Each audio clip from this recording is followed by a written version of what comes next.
स्वागत है आप सभी का आपके अपने चैनल यू लर्न क्लासेज में। आज के वीडियो में हम लोग जो है मैथ के पहले चैप्टर जिसका नाम रियल नंबर यानी वास्तविक संख्याएं, इनके प्रश्नावली 1.2 करने वाले हैं। इससे पहले आपको 1.1 हम करा चुके हैं, यूट्यूब पे वो अवेलेबल है, यानी वीडियो का पार्ट 5 होगा वो, और ये वीडियो का पार्ट यानी 6 है। हम लोग पार्ट बाय पार्ट करके यानी धीरे धीरे करके बिल्कुल बेसिक से, देखिए बेसिक से हम लोग सीख रहे हैं और सीखते हुए यहाँ तक आए। ठीक है, तो आज के वीडियो में हम लोग जो है प्रश्नावली 1.2 करेंगे। उससे पहले इसमें जो आपके थ्योरम है यानी फंडामेंटल थ्योरम है उनको भी हम लोग देखने वाले हैं और सारे सवालों को करने वाले हैं। तो चलिए हम लोग आगे बढ़ते हैं और सवालों को हल करते हैं। चलिए आप लोग तब तक वीडियो को लाइक कर लीजिए।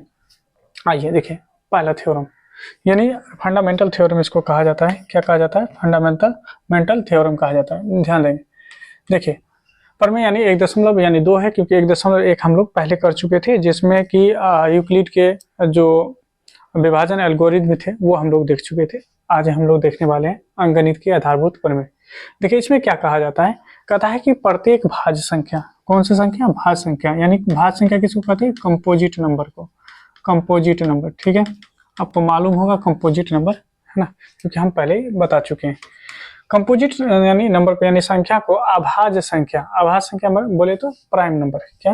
प्राइम नंबर, याद रखेंगे किसमें? Prime number.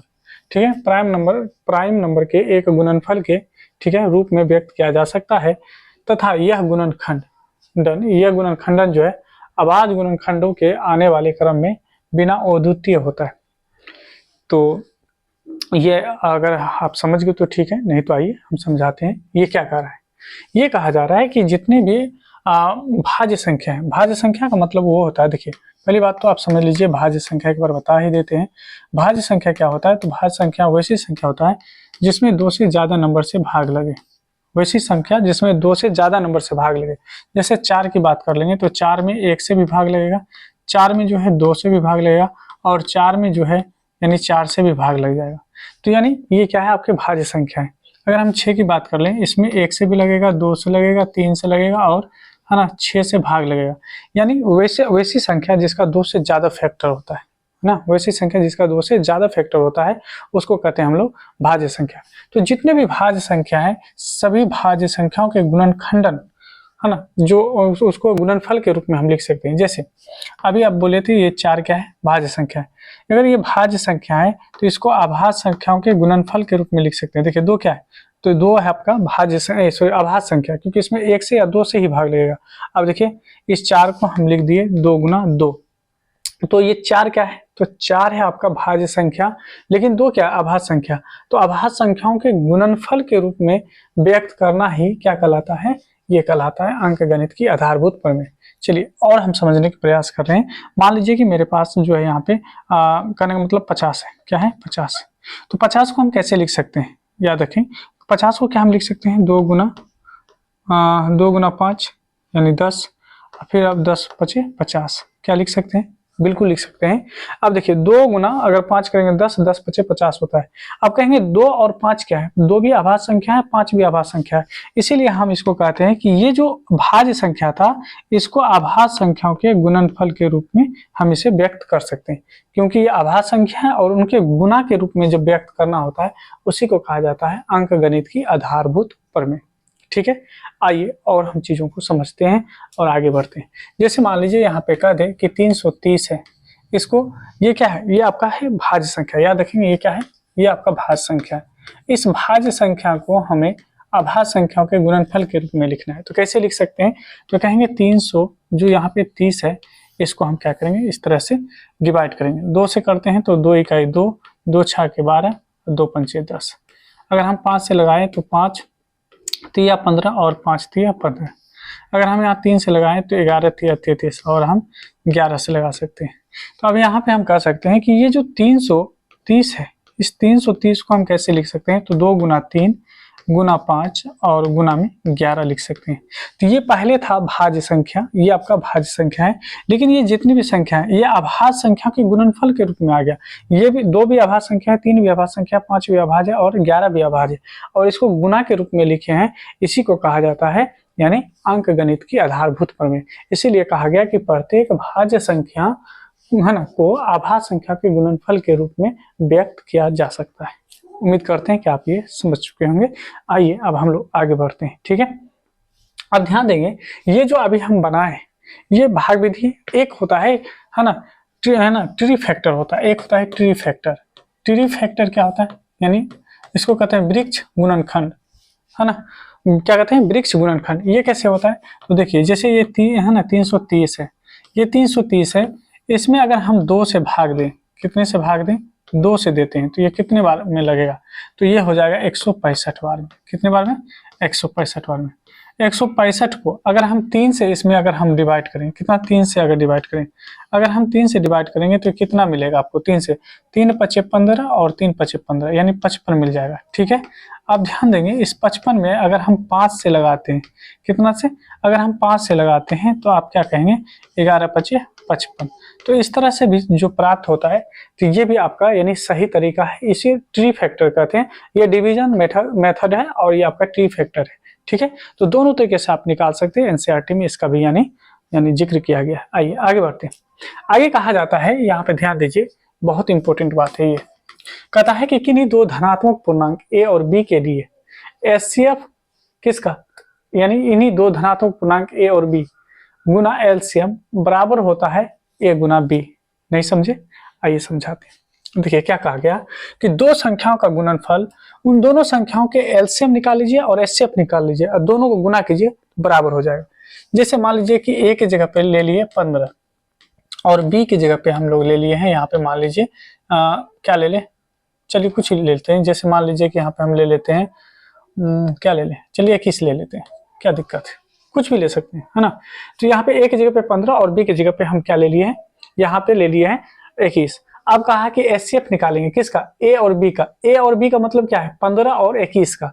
फिर एलसीएम भी निकालेंगे किसका, यानी ए और बी, यानी ए की जगह पे 15 और बी की जगह पे 21 का, दोनों को गुना करेंगे। फिर बाद में जो ए गुना बी यानी 15 गुना 21 करेंगे, अगर आपस में बराबर हो जाता है तो ये जो दिया गया यानी कथन है ये संतुष्ट हो जाएगा, यानी सेटिस्फाइड हो जाएगा, है ना। इसीलिए इसको कहा जाता है कि दो संख्याओं का गुणनफल उन दोनों संख्याओं के, है ना, एलसीएम गुना एचसीएफ के बराबर होता है। जैसे देखिए 15 का अगर हम फैक्टर निकाल लें तो यहाँ पे आप क्या कर सकते हैं, 5 तिया 15, यही कर सकते हैं। तो 15 को हम कैसे लिखेंगे, 15 को लिखेंगे 3 गुना 5, ठीक है। अगर हम यहाँ पे 21 का निकाले तो 21 को कैसे निकाल सकते हैं, 3 7 21, ठीक है, 7 इकाई 7। तो 21 को कैसे लिख सकते हैं, 21 को लिख सकते हैं हम लोग 3 7 21, ठीक है। अगर अब हम एचसीएफ की बारे में बात करें तो एचसीएफ वो होता है जो दोनों में आए। तो देखिए 3 इसमें भी है, 3 इसमें भी है, तो यहाँ हो जाएगा आपका एचसीएफ 3। 5 इसमें है, इसमें नहीं है, 7 इसमें, 7 उसमें नहीं है। इसका मतलब है कि हमारा एचसीएफ कितना आ गया, 3 आ गया। अगर अब हम एलसीएम की बात करें कि एलसीएम कितना आएगा, तो एलसीएम हम कैसे निकालेंगे, जो दोनों में होता है उसे एक बार हम इंक्लूड करते हैं, उसके बाद 5 इसमें है, इसमें नहीं है, फिर भी आप इसे शामिल करेंगे। 7 इसमें है, 7 उसमें नहीं है, फिर भी शामिल करेंगे। अब तीनों को मल्टीप्लाई कीजिए, ठीक है। तो यहाँ पे हो जाएगा आपको कितना, तो 115 हो जाएगा ना, कितना हो जाएगा, 115 हो जाएगा, ठीक है। 15 7 105 यानी कितना होगा, 15 होगा, देख लीजिए, गुना कर लीजिए, 7 पचे 35, 7 पचे 35 और उसको गुना कर लीजिए, है ना, 3 से, 3 पचे 15, 3 तिया 9 1 10, यानी 105, 3 पचे 15, 15 7 105, ये भी तो कर सकते हैं आप, 105 हो गया, क्या हो जाएगा, 105 हो गया। यानी अब हमारे सामने एलसीएम भी है और हमारे सामने एचसीएफ भी है, ठीक है, एलसीएम भी है और एचसीएफ भी है। ये कहा क्या, रूल क्या कहता है, रूल कह रहा है यहाँ पे, ये जो रूल है इस रूल को हम यहाँ पे लिख रहे हैं, ठीक है, इस रूल को हम लोग यहाँ पे लिख रहे हैं।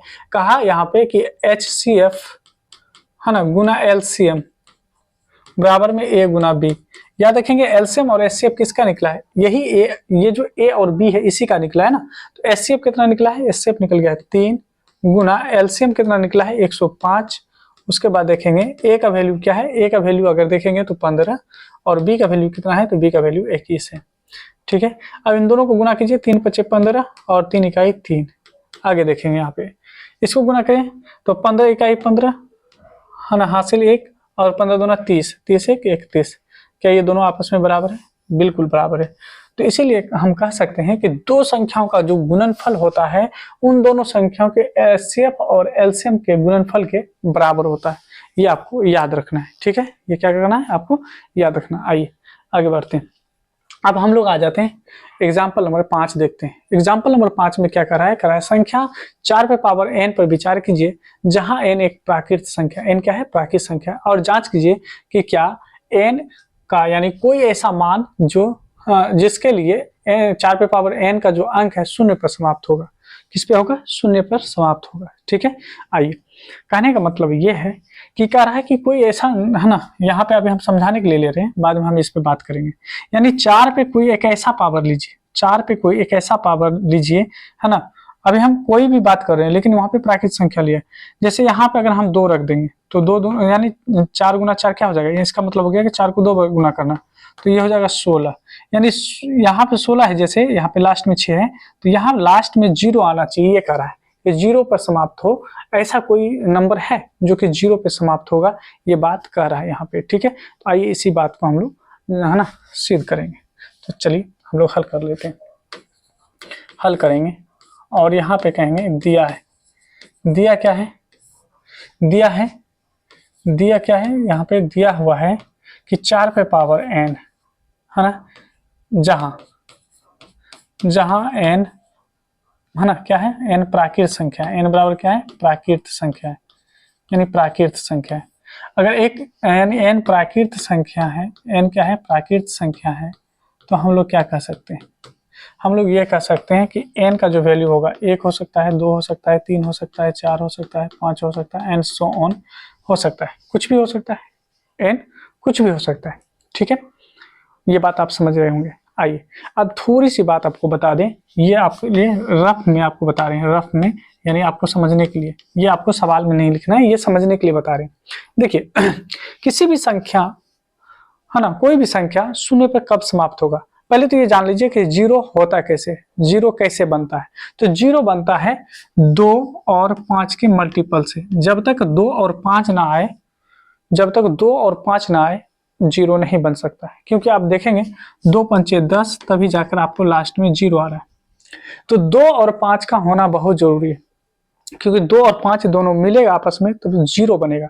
और 2 और 5 के अलावा कोई भी नंबर ले लीजिए, जैसे हम 2 ले लिए, लेकिन यहाँ पे 5 नहीं लेके हमको कोई भी नंबर ले लेते हैं, 4 ही ले लेते हैं, तो 8 हो जाएगा। 2 ले लिए, यहाँ पे 9 ले लेंगे तो, है ना, 18 हो जाएगा। 2 ले लिए, यहाँ पे 7 ले लिए, 14 हो जाएगा। यानी देखिए 0 तभी मिलेगा जब आपको 2 और 5 आए, है ना, 2 और 5 आए, या 2 का मल्टीपल हो या 5 का मल्टीपल हो, तभी जाकर 0 यानी बनेगा, ठीक है। आइए इस सवाल पे, है ना, हम लोग विचार करते हैं। अब हम लोग क्या करेंगे, अब हम कह सकते हैं कि ये 4 पे पावर n है, नो डाउट ये 4 पे पावर n है। क्या हम इसे लिख सकते हैं, 4 को 2 गुना 2 इस पे पावर यानी n लिख सकते हैं, कहेंगे हाँ बिल्कुल लिख सकते हैं। अब आप ही बताइए, क्या 2 गुना 2 से कभी 0 बनेगा, 2 गुना 2 से कभी 0 बनेगा, क्योंकि 2 और 5 चाहिए ना, नहीं बनेगा। तो यहाँ पे कहेंगे, है ना, n का कोई मान, n का कोई, है ना, कोई, है ना, ऐसा मान नहीं है जो शून्य पर समाप्त होगा, जो शून्य पर समाप्त हो, क्योंकि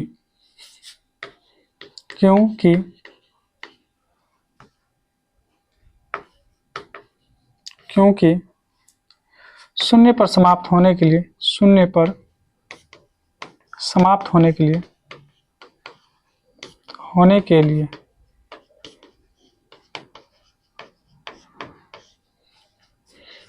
2 एवं 5 का गुणनखंड या गुणनफल होना आवश्यक है, परंतु यहाँ केवल 2 ही प्राप्त हुआ है, याद रखेंगे, ठीक है। क्योंकि यहाँ पे केवल 2 ही प्राप्त हुआ, 5 अगर प्राप्त हो जाता तो फिर ये हमारा सवाल जो है बिल्कुल सही हो जाता, दुरुस्त हो जाता, सही हो जाता। लेकिन ऐसा बिल्कुल नहीं है। क्या ऐसा हुआ? नहीं हुआ, इसीलिए ये सवाल हम लोग बना चुके हैं। इस तरह के सवाल अगर आपके सामने आ जाए, जैसे 4 पे पावर यानी n दिया है, 6 पे पावर n दे सकता है ना, यहाँ पे 8 पे पावर n दे सकता है, तो ऐसे नंबर को आप इस तरह से बना सकते हैं। आइए अगले सवाल को देखते हैं। कहता है संख्याओं 6 और 20 के अभाज्य गुणनखंड विधि द्वारा एचसीएफ और एलसीएम निकालना है। कौन सा विधि? अभाज्य गुणनखंड विधि। आइए अभाज्य गुणनखंड विधि क्या है इसको देख लीजिए। यहाँ पे हल लिखेंगे, हल लिखने के बाद जो संख्या दिया है उस संख्या को हम लोग यहाँ पे इंक्लूड कर लेंगे। अभाज्य गुणनखंड विधि क्या है? तो इस 6 को इस तरह से हम लोग फैक्टर करते हैं, इसी को कहते हैं अभाज्य। क्यों? क्योंकि 2 और 3 जो आया ये अभाज्य संख्या ही तो है। तो 6 को हम क्या लिख सकते हैं? 2 गुना 3। देखिए 6 क्या था? भाज्य। इसको जैसे हम तोड़े तो ये 2 और 3 क्या अभाज्य संख्या, और गुना करेंगे तो 6 ही हो जाएगा। और यहाँ पे अगर हम देखें 20 को कैसे तोड़ सकते हैं? तो 2 से तोड़ेंगे 10 बार में, 2 से फिर भाग लगाएंगे तो 5 बार में, और 5 से भाग लगाएंगे तो 1 बार में। तो हम यहाँ पे कह सकते हैं कि 20 जो है 20 को लिख सकते हैं 2 गुना 2 गुना 5, 2 गुना 2 गुना 5। ठीक है। अब जब एचसीएफ की बात आएगा तो एचसीएफ उसको कहेंगे जो दोनों में है। जैसे यहाँ भी 2 है, इसमें भी 2 है। ठीक है, तो 2 इंक्लूड करेंगे। 3 इसमें है, 3 इसमें नहीं, इसमें 2 है, उसमें 2 अब है ही नहीं, क्योंकि जो दोनों में था वो कॉमन ले लिए। तो हमारा एचसीएफ आ चुका है, एचसीएफ आ गया 2। एचसीएफ कितना आ गया? 2। अगर हम एलसीएम की बात करेंगे तो एलसीएम में क्या आएगा? जो दोनों में आए उसे एक बार इंक्लूड कीजिए, रेस्ट सभी को लेना है। जैसे ये 3 को लेना है, फिर ये वाला 2 उसमें नहीं है फिर भी लेंगे, और ये वाला 5 उसमें नहीं है फिर भी लेंगे। अब गुना कीजिए, 5 दूना 10, 10 या 30, 30 दूना 60। तो हमारा एलसीएम हो गया, एचसीएफ हो गया 2 और एलसीएम हो गया 60।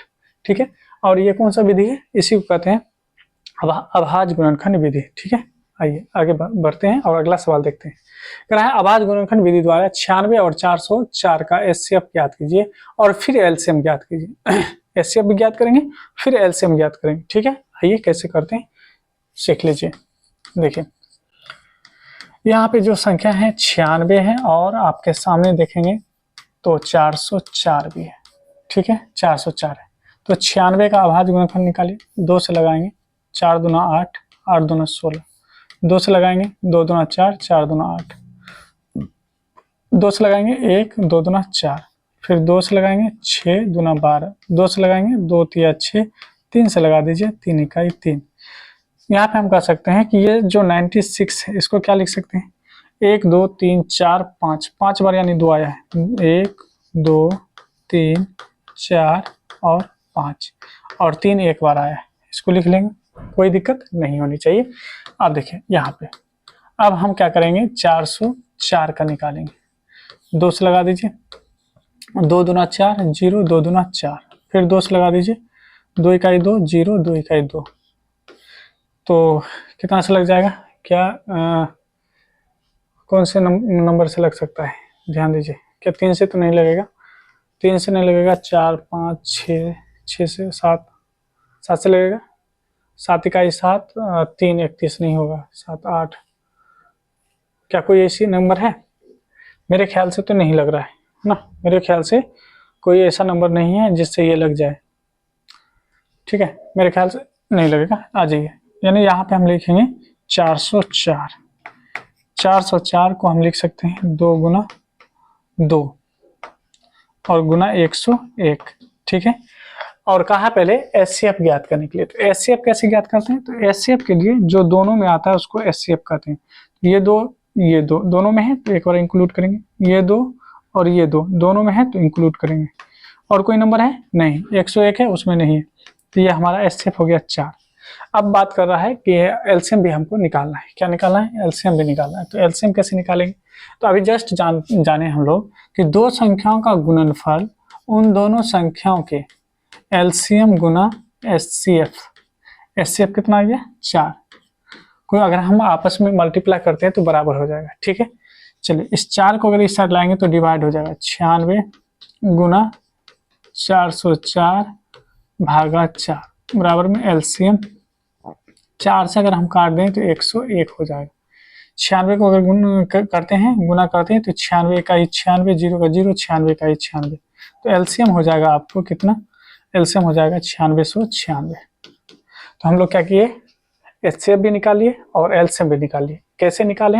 अभाज्य गुणनखंड विधि द्वारा हम लोग हल कर चुके हैं। ठीक है, आइए आगे बढ़ते हैं, अगले सवाल को देखते हैं। पहला सवाल देखें तो कह रहा है कि 6, 72 और 120 का अभाज्य गुणनखंड विधि द्वारा एचसीएफ और एलसीएम निकालें। आ जाइए हल कर लेते हैं, क्या दिक्कत है। यहाँ पे हम लोग हल कर लेते हैं। कौन कौन सा नंबर है? 6, 72 और यहाँ पे दे रखा है 120। 6 का अगर हम निकालें तो 6 को कहेंगे 2 तिया 6, 3 इकाई 3।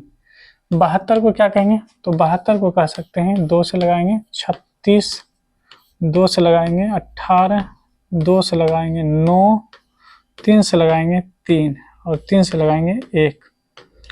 यहाँ पे अगर हम देखें 120 को कैसे लिखेंगे? 120 यानी 60, 2 से लगाएंगे 30, 2 से लगाइएगा 15, 3 से लगाइएगा 5 और 5 से लगाएंगे एक बार में।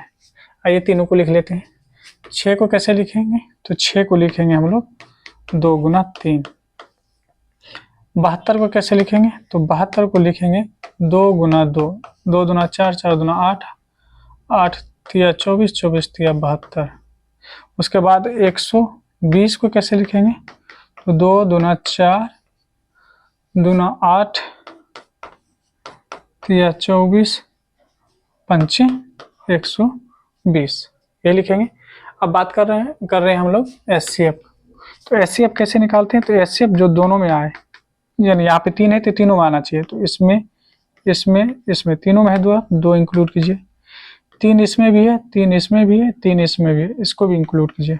तो एचसीएफ निकल गया हम लोग का कितना? 6। कितना निकल गया? 6। अब एलसीएम की बात करेंगे। एलसीएम के बारे में बात करें तो जो तीनों में है उसे एक बार इंक्लूड करेंगे। ये 3 भी तीनों में था, इंक्लूड करेंगे, ऊपर वाला काम बन गया। ये 2 इसमें है, 2 इसमें है, दोनों में आ रहा है तो एक बार ही इंक्लूड करेंगे। ये 2 इसमें है, 2 इसमें है, एक बार ही इंक्लूड करेंगे।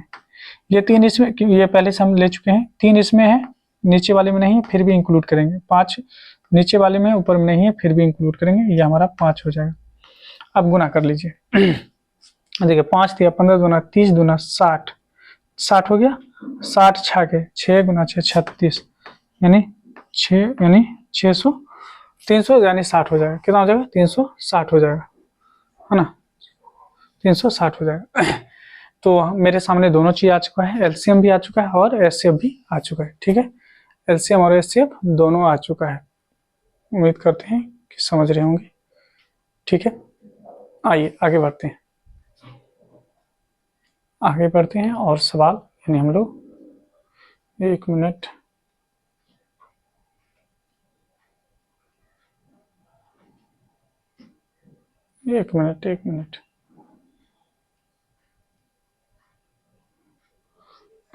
चलिए आगे बढ़ते हैं। अगला सवाल देखते हैं। अगला सवाल यानी प्रश्नावली है। प्रश्नावली अगर देखेंगे तो इस प्रश्नावली में टोटल 1 2 3 4 5 6 7 सवाल है। तो सातों सवाल को धीरे धीरे करके हम लोग हल करने वाले हैं। ठीक है, आइए पहले सवाल को देखते हैं। पहला सवाल हमारे सामने है। ठीक है, पहला सवाल सामने में है। सवाल क्या कह रहा है? ठीक है, पहला सवाल अगर देखें तो कहता है निम्नलिखित संख्याओं को अभाज्य गुणनखंड के गुणनफल के रूप में लिखने के लिए, यानी यहाँ पे हम लोग हल करेंगे और गुणन, है ना, गुणनखंडों के यानी यहाँ पे अभाज्य संख्या के गुणनखंडों के गुणनफल के रूप में कह रहा लिखने के लिए। जिसे 1 नंबर में दिया है 140, तो 140 को कैसे लिखेंगे? ये 1 नंबर का सवाल है। 140 को हम लोग ऐसे करेंगे, यानी 7 दूना 14, 0 2 से लगाएंगे 35, 2 ना 70 और 5 से लगाएंगे 5 7 35, 7 इकाई 7। तो पहले नंबर का जो आंसर हो जाएगा वो क्या हो जाएगा? पहले नंबर का आंसर हो जाएगा 2 गुना 2 गुना 5 गुना 7, 2 गुना 2 गुना 5 गुना 7। इसी को हम ऐसे भी लिख सकते हैं 2 पे पावर 2 5 गुना 7। ये आपका आंसर हो चुका है। ये पहले नंबर का था। आइए दूसरे नंबर का सवाल देखते हैं। दूसरे नंबर का हल करें तो दूसरे नंबर में 156 है। 156, 2 से लगाइए 7 दूना 14, 8 दूना 16, 2 से लगाएंगे 2 तिया 6 और 9 दूना 18, 3 से लगाइए 13 तिया 39। ठीक है, 13 से लग जाएगा एक बार में।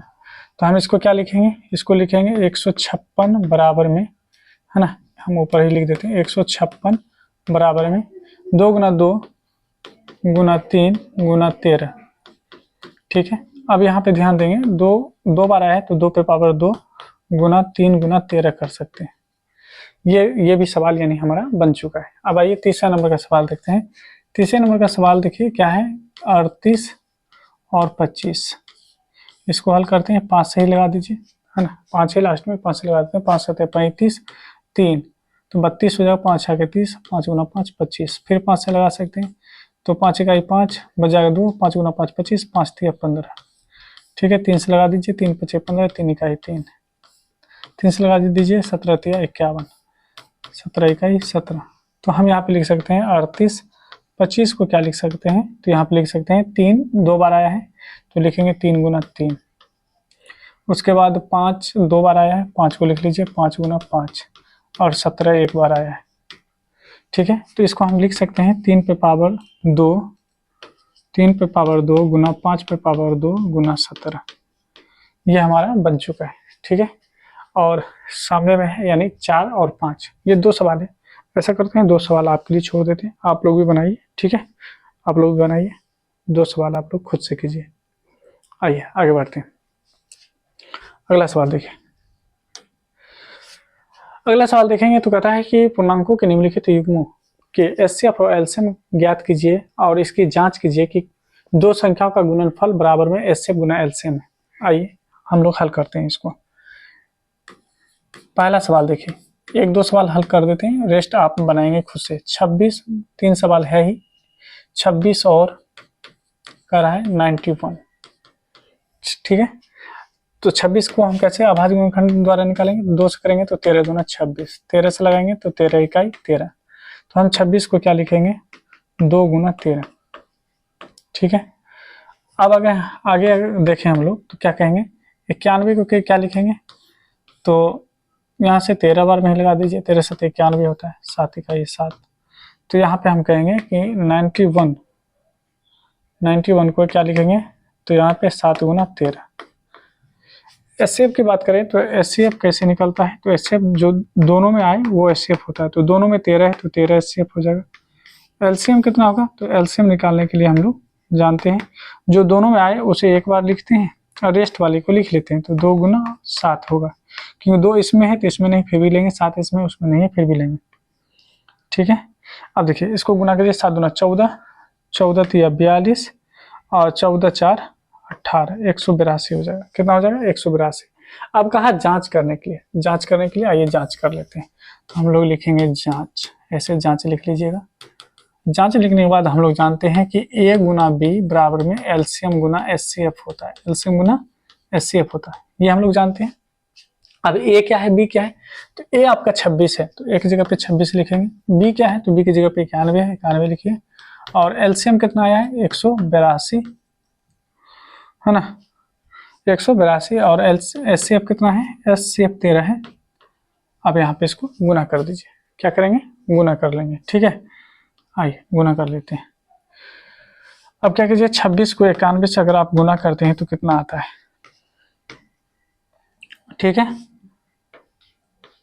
यहाँ पर आ जाएगा आपको 2386, कितना आ जाएगा 2366, 4 2 6, 2366, 2366 हो जाएगा। इसको गुना कीजिए, 13 दूना 26 हासिल 2, 13 8 104, 4 2 6 हासिल 10, 13 13 10 23। ये हमारा बिल्कुल सही यानी सवाल बना है और हमारा आंसर आ चुका है। तो जांच करके इस तरह से आप दिखा सकते हैं। ठीक है, ये हमारा जांच भी हो गया। आइए अगला सवाल देखिए। देखिए इसमें क्या है, इसमें यानी 2 सवाल यानी और है, यानी 510 और फिर आपको 92 है। आप चाहें तो इसको क्या करेंगे, खुद से बनाएंगे। ठीक है, आप खुद से बना लीजिए, नहीं तो वीडियो थोड़ा सा लंबा हो जाएगा। हम बनाने का तरीका आपको बता दिए हैं। ठीक है, बनाने का तरीका बता दिए, आप लोग खुद से एक बार हल कर लीजिएगा। 2 सवाल बचा हुआ है, खुद से कीजिएगा और बेटर होगा। ठीक है, आइए अगला सवाल, सवाल नंबर यानी 3 देखेंगे। सवाल नंबर 3 देखिए, इसमें भी 1 2 सवाल बताते हैं और आप लोग खुद से कीजिएगा। अभाज्य गुणनखंड विधि द्वारा करा है हल करने के लिए। क्या करना है, हल करना है और एलसीएम और एचसीएफ ज्ञात करने के लिए करा है। आइए हल कर लेते हैं। कितना है, 12 है, 15 है और आपको 21 दे रखा है, कोई दिक्कत की बात नहीं है। तो 12 को आराम से निकाल लेंगे, 2 छः के 12, 3 दूना 6, 3 इकाई 3। 15 को कैसे निकालेंगे, 3 पचे 15, 5 इकाई 5। उसके बाद 21 को कैसे निकालेंगे, तो कहेंगे 3 सते 21, 7 इकाई 7। तो आप 12 को लिखेंगे 2 गुना 2 गुना 3, देखिए 2 गुना 2 गुना 3। 15 को कैसे लिखेंगे, तो 15 को लिखेंगे 3 गुना 5, देखिए यहाँ पे 3 गुना 5। 21 को कैसे लिखेंगे, तो 21 को लिखेंगे 3 गुना 7। अब बात आता है कि एचसीएफ निकालना है, तो एचसीएफ तीनों में आना चाहिए, क्योंकि 3 नंबर है तो तीनों में आना चाहिए। 2 इसमें है, 2 इस किसी में नहीं, 3 इसमें है, 3 इसमें है, 3 इसमें है, तो एचसीएफ निकल गया आपका 3। एलसीएम की बात करेंगे तो एलसीएम कितना होगा, जो तीनों में है उसे एक बार लेंगे, बाकी बात सब रेस्ट लेंगे। 2 बार आया है तो दोनों बार लीजिए, 5 एक बार आया है 5 भी लेंगे, और 7 है यहाँ पे तो 7 भी लेंगे। 7 पचे 35 दूना 70, और 70 छः के 7 छः के 42, 420 कितना हो जाएगा, 420 हो जाएगा। ये हो गया आपका 1 नंबर का। अगर आप चाहते हैं 2 नंबर 3 नंबर भी तो खुद से बना सकते हैं, इसमें कोई दिक्कत की बात नहीं है ना, हम बना भी सकते हैं, लेकिन खुद से बनाएंगे तो ज़्यादा यानी बेटर रहेगा। 17 है, 23 है, ठीक है, और क्या है आपको 29 दे रखा है, 29 दे रखा है, ठीक है। 17 को कितने बार में लगाएंगे, 17 इकाई 17 ही लगेगा, क्योंकि यह आपका अभाज्य संख्या है। 23 को 23 से ही लगा सकते हैं और 29 को 29 से ही लगा सकते हैं, ठीक है। 29 को 29 से ही लगा सकते हैं, यहाँ पे याद रखेंगे, क्योंकि सारे सारे अभाज्य संख्या है। अब 17 को तो हम 17 ही लिखेंगे, 1 गुना 17 कह सकते हैं आप, है ना। 23 को क्या लिख सकते हैं, तो 1 गुना 23 लिख सकते हैं, ठीक है। अगर यहाँ पे देखें 29 को क्या लिख सकते हैं, तो 1 गुना 29 लिख सकते हैं। देखिए हम यहाँ पे कहीं पे हम 1 नहीं लिए हैं, लेकिन यहाँ पे 1 ले रहे हैं आपको समझाने के लिए कि 1 आपका अभाज्य संख्या नहीं है, क्योंकि ये करा है अभाज्य गुणनखंड विधि द्वारा, तो अभाज्य संख्या ही लेना था, 1 नहीं ले यानी लिए हैं। लेकिन 1 होता है, जाहिर नहीं किया जाता, दिखाया नहीं जाता, लेकिन 1 होता है, ठीक है। यहाँ पे हमको एचसीएफ लेने में, आपको समझाने में मुझे आसानी हो जाएगी कि सब में क्या है, कुछ नहीं है तो 1 है, तो इसलिए हमारा एचसीएफ 1 होगा। और ये जरूरी नहीं कि ये लिखा जाए, जरूरी नहीं है कि ये लिखा जाए, है ना, बस आप इतना भी कह सकते हैं, और 1 सबके लिए होता है। अब बात आता है कि एलसीएम कैसे निकालेंगे, तो तीनों को गुना कर दीजिए, 17 गुना 23 गुना 29। अब इसको है ना मल्टीप्लाई करके देख लीजिए, जितना आएगा वो आपका आंसर हो जाएगा। और इसी प्रकार से आप 3 नंबर का सवाल बना लीजिएगा, ठीक है। आइए अगला सवाल देखते हैं। अगला सवाल देखिए, बहुत ही आसान सवाल है, ठीक है। कह रहा है यहाँ पे कि एचसीएफ कितना दे रखा है आपको, अगर यहाँ पे हम हल करें तो एचसीएफ दे रखा है 306 और 657 का 9 दे रखा है। तो कह रहा है एलसीएम मालूम करने के लिए। तो आपको नहीं लग रहा है ये हमारा ए है, ये हमारा बी है, बिल्कुल है। तो हम लोग जानते हैं कि ए गुना बी बराबर में क्या होता है, एलसीएम गुना एचसीएफ होता है, ये होता है। ए की जगह पे 306 ले लीजिए, बी की जगह पे यानी 657 ले लीजिए। एलसीएम आपसे मांग ही रहा है, एचसीएफ आपको 9 पहले से दे रखा है, 9 आपको पहले से दे रखा है। 9 को इस साइड ले आइए, जैसे 9 को इस साइड लाएंगे तो ये हो जाएगा आपको डिवाइड, क्या हो जाएगा, डिवाइड बराबर में एलसीएम, ठीक है। अब ध्यान दीजिए, यहाँ से आप डिवाइड कर लीजिए, है ना, काट लीजिए, तो 9 सते 63 बच जाएगा 2, 9 तिया 27, 73 बार में लग जाएगा। आप 73 को 306 में गुना कर लीजिए, 73 को 6 तिया 18, 3 तिया 9, 7 छः के 42, 7 तिया 21, ये हो जाएगा 8, 3, 9 4 13, 2, 22 338, 22 338। एलसीएम कितना आएगा, 22 338। आप लोग भी मल्टीप्लाई करके देख लीजिएगा, ठीक है, आपका ये सही आंसर हो जाएगा, ठीक है। और इस चैप्टर का जो आखिरी सवाल है वो देख लेते हैं, ठीक है। आखिरी सवाल क्या है, नहीं आखिरी तो नहीं होना चाहिए, हाँ हाँ आखिरी सवाल ही होगा, आखिरी एक सवाल और होना चाहिए, चलिए, यानी इसके बाद एक सवाल और है, बिल्कुल सही है, एक सवाल और होगा, है ना, देख रहे थे, वही देख रहे थे कि एक सवाल और होना चाहिए। चलिए इस सवाल को देखिए, हल करते हैं। सेम सवाल है, यानी यहाँ पे अगर देखें तो यहाँ पे करा है कि जांच कीजिए कि क्या किसी प्राकृत संख्या n के लिए 6 पे पावर n अंक शून्य पर समाप्त होगा। तो आइए हम लोग हल करते हैं। यह हम बता भी चुके हैं, दिया है, दिया क्या है अभी जस्ट आपको बताए थे 6 पे पावर n है, जहाँ n क्या है, तो n क्या है आपका, n प्राकृत संख्या है, n प्राकृत संख्या है, n क्या है प्राकृत संख्या है। अब n अगर प्राकृत संख्या है तो हम कह सकते हैं n का मान 1 हो सकता है, 2 हो सकता है, 3 हो सकता है ना, इस तरह से आ सकता है। ठीक है, अब देखिए हम क्या कहेंगे, अब हम कहेंगे ये 6 पे पावर जो n है, क्योंकि शून्य पे समाप्त होने के लिए आपको बताए थे कि 2 गुना 5 ही होना चाहिए। ठीक है, तो यहाँ पे हम लिख सकते हैं कि अगर ये इस तरह से लिख सकते हैं, और 2 गुना अगर हम यहाँ पे देखें तो 6 को 2 गुना 3 कर सकते हैं। अब बताइए क्या ये शून्य पे समाप्त होगा, नहीं होगा, क्योंकि ये देखिए 2 है 3 आ गया, इसके जगह पे 5 आना चाहिए, अगर 5 आ जाता तभी तो शून्य पे समाप्त होता ना। तो हम यहाँ लिखेंगे यह संभव नहीं है, संभव है ना, या हम कह सकते हैं n का कोई भी मान, यहाँ पे कह सकते हैं n का कोई भी मान, कोई भी मान शून्य पर समाप्त नहीं होगा, शून्य पर, है ना, शून्य पर समाप्त नहीं होगा, नहीं होगा, क्योंकि ये भी लिख देते हैं, क्योंकि शून्य पर समाप्त होने के लिए, शून्य पर समाप्त होने के लिए, समाप्त होने के लिए 2 है ना गुना 5 होना चाहिए, ना चाहिए, परंतु यहाँ 2 गुना 3 है, 2 गुना 3 प्राप्त हुआ है। ठीक है, तो याद रखेंगे, इस तरह से ऐसे सवालों का जवाब हम लोग देते हैं। और आज का आखिरी सवाल देख लीजिए, यानी इस एक्सरसाइज का कहता है किसी खेल के मैदान के चारों ओर एक वृत्ताकार पथ है, इस है ना मैदान के एक चक्कर लगाने में सोनिया को 18 मिनट लगते हैं, है ना, क्या है लगते हैं, जबकि इसी मैदान का एक चक्कर लगाने में रवि को 12 मिनट लगता है। यानी तो कहता है कि मान लीजिए कि दोनों अगर एक ही स्थान से एक ही समय पर अगर दौड़ना प्रारंभ किया है, तो वो दोनों पुनः फिर एक ही स्थान पर यानी कितने समय के बाद यानी मिलेंगे। ऐसे सवाल जब आपसे पूछे तो एलसीएम ही निकालना होता है, यहाँ पे आराम से एलसीएम निकाल लेंगे। यहाँ पे कहेंगे एक चक्कर है ना लगाने में, एक चक्कर में सोनिया को लगा समय कितना लगा समय, 18 मिनट। फिर यानी एक चक्कर में रवि है ना, रवि को लगा समय बराबर में 12 मिनट, कितना 12 मिनट। तो यहाँ पे आप एलसीएम निकाल लीजिए, है ना।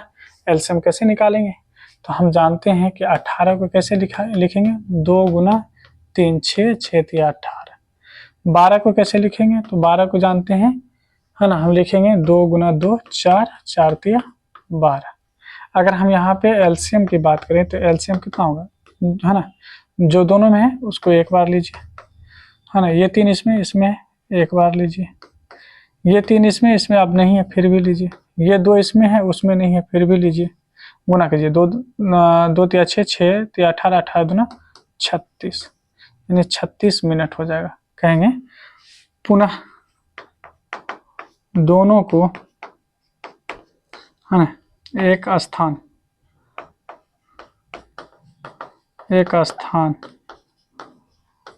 हाँ पर है ना क्या कहा कि पुनः है ना प्रारंभिक स्थान पर मिलेंगे। कहेंगे अतः दोनों, है ना, यहाँ लिख देते हैं, कहेंगे 36 मिनट